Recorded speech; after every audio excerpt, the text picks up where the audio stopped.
آقا کریم صلی اللہ علیہ وآلہ وسلم کی آمد اور اللہ تعالیٰ کا آپ کو بھیجنا قرآن پاک میں ایک جگہ نہیں 20 جگہ پر مذکور ہے۔ ایک جگہ نہیں 20 جگہ پر مذکور ہے۔ اور پھر ذکر جو آمد مصطفیٰ صلی اللہ علیہ وآلہ وسلم کا ہے وہ صرف اتنا نہیں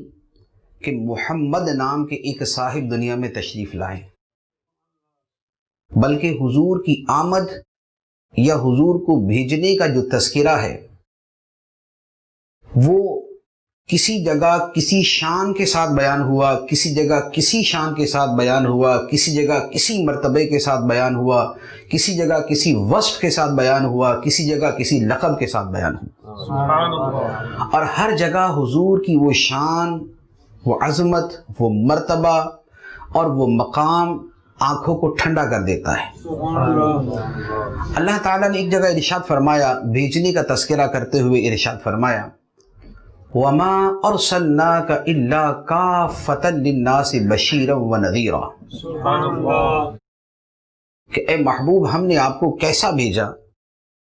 اور کتنے لوگوں کے لیے بھیجا، کیسا بھیجا اور کتنے لوگوں کے لیے بھیجا۔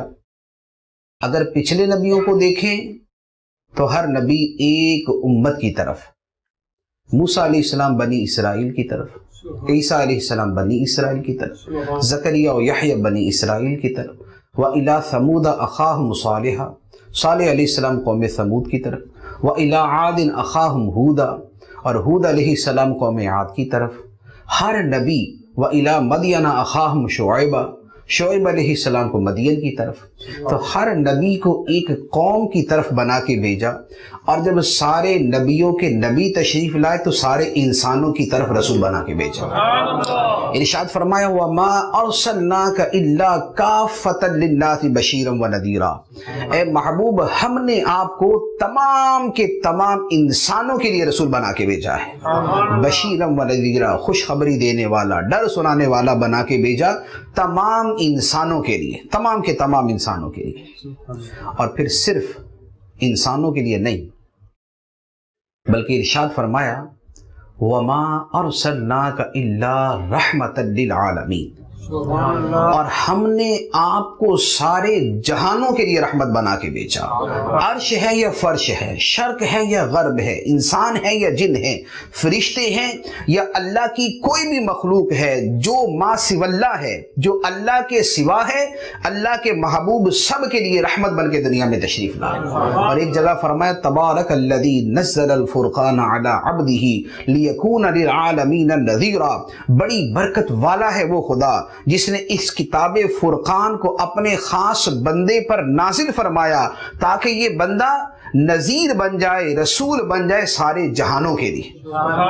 یہ رسول بن جائے سارے جہانوں کے لیے۔ اس لیے نبی پاک صلی اللہ تعالی علیہ وآلہ وسلم نے ارشاد فرمایا ما من شیء الا ویعلم انی رسول اللہ الا کفرۃ الجن والانس، فرمایا سوائے کافر جنوں اور انسانوں کے کائنات کی کوئی شے ایسی نہیں جو مجھے پہچانتی نہ ہو کہ میں اللہ کا رسول۔ سبحان اللہ۔ تو اللہ نے اپنے محبوب علیہ الصلاۃ والسلام کو بھیجا تو ان شانوں کے ساتھ بھیجا۔ پھر ایک اور جگہ بھیجنے کا تذکرہ ہے اور شانوں کا تذکرہ ہے۔ ارشاد فرماتا ہے یا ایھا النبی انا ارسلناک شاہدا ومبشرا ونذیرا وداعیا الی اللہ باذنہ وسراجا منیرا وبشر المؤمنین بان لهم من اللہ فضلا کبیرا، فرمایا کہ اے نبی بے شک ہم نے آپ کو شاہد، آپ کو حاضر و ناظر بنا کے بھیجا، آپ کو خوشخبری دینے والا بنا کے بھیجا، آپ کو ڈر سنانے والا بنا کے بھیجا، اور فرمایا وداعیا الی اللہ باذنہ، خدا کے حکم سے خدا کے بندوں کو خدا کی طرف بلانے والا بنا کے بھیجا، اور آپ کو ایسی شانیں دے کے بھیجا، فرمایا وَسِرَاجًا مُنِيرًا، آپ کو ایسا سورج بنا کے بھیجا جو خود بھی روشن ہے اور ساری کائنات کو روشنی عطا کرنے والا ہے۔ وَسِرَاجًا مُنِيرًا، روشن کر دینے والا سورج بنا کے بھیجا۔ تو آقا کریم صلی اللہ علیہ وآلہ وسلم کی تشریف آوری کے تذکرے اللہ تعالیٰ نے قرآن کے اندر بیان فرمائے۔